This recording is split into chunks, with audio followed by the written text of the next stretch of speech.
I'm the last guy to ask about how you going to feel the next couple of days. Oh, yeah, you remember that? I do. Got to be confident. Down 3-1. Remember us? Back to full strength, SportsCenter AM. Remember Been a her? minute. Been a whole month, I think. It's been a bit. Sage Steele, Jay Harris, and Randy Scott with you.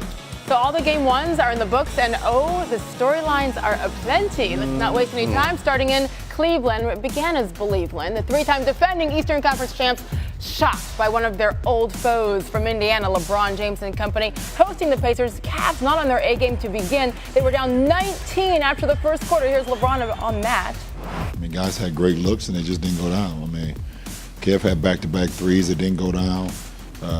G. Hill got into the lane and missed a floater.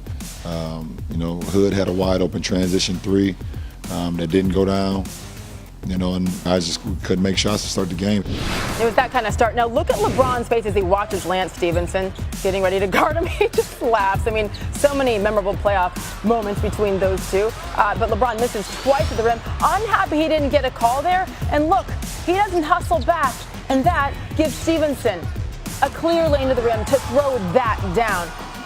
LeBron knows better than that. Frustrating first quarter, though, and then, again, the result by Lance. Lance fired up, headbutts the padding under the hoop. That put the Pacers up by 20, and then they're going back at it here. Cavs are down by 12. LeBron, the great spin move to create some space to finish. And then LeBron staring Lance down after cutting the lead to 10.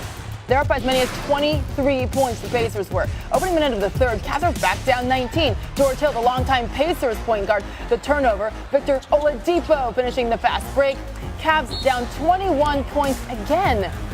Quick timeout. They were forced to take it so soon after the beginning of the second half. Cavs fans upset. Listen. Toronto has to call a timeout less than a minute into the third. It's a 21-point lead, and they're booing the Cavs. And that poor kid is crying, and it's just the beginning of the third quarter. So Cavs trying to pick up the energy for the home crowd.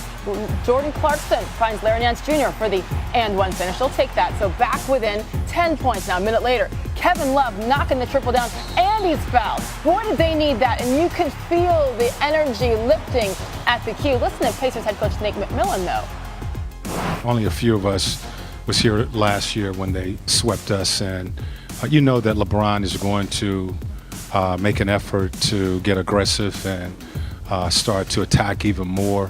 That's pretty much what we talked about at the halftime. Stay solid.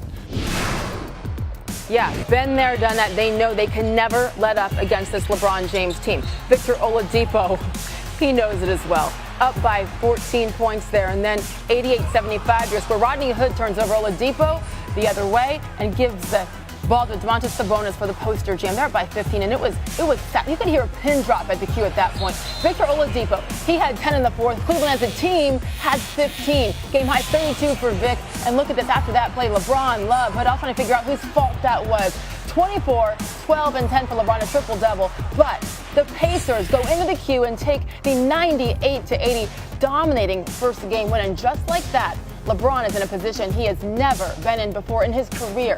Dating all the way back to his first trip to the playoffs in 2006, last night's loss marks the first time in his career that his team has trailed in a first-round series. And it also snapped a streak of 21 straight wins in the first round. But LeBron offering perspective post-game.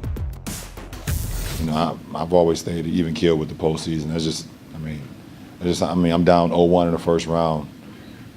I was down 3-1 in the finals. So I'm the last guy to ask about how you going to feel the next couple of days. All right. We've been playing like this all year. We've been playing hard on both ends all year. It hasn't been magnified. So it's the playoffs now, and we've been doing this all year. Now everybody sees it, so it's kind of shocking to everybody, I guess you would say. But we've been playing hard. We've been playing our butts off on both ends of the floor all year. We're fully aware of LeBron. We're fully aware of his team. And we realize it's not going to be easy, but that doesn't mean we're just going to come in here and just fold. We're planning on winning.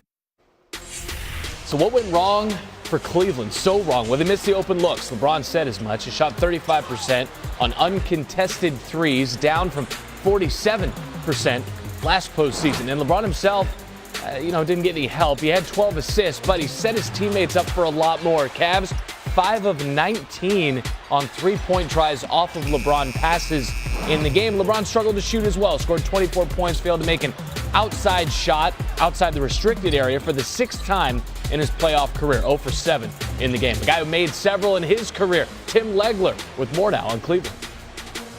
I think Cleveland's going to have a very difficult time winning this series because what you saw at Indiana was a pretty good imitation of what they've been all season. A very quick, competitive defensive team, and then an offense built around a star player with great chemistry. You saw all of those things out of Indiana in Game 1. For Cleveland, it's been a wildly inconsistent season, and you saw some of the ugliness rear its head in the first game. I think it starts with the lack of a second primary off-the-dribble scorer to complement LeBron James. Kyrie Irving filled that role for the last 3 years. They really don't have that on their roster. And if their role players struggle to make corner threes the way they did in Game 1, Indiana is going to control this series start to finish. Yeah, the Cavaliers never led in this game, making them the 3rd team in the last 20 seasons to trail wire to wire in a playoff opener at home. Hadn't happened since the 09 Blazers. Cavaliers hoping to have a different fate than the previous 2 teams who both lost their series in 6.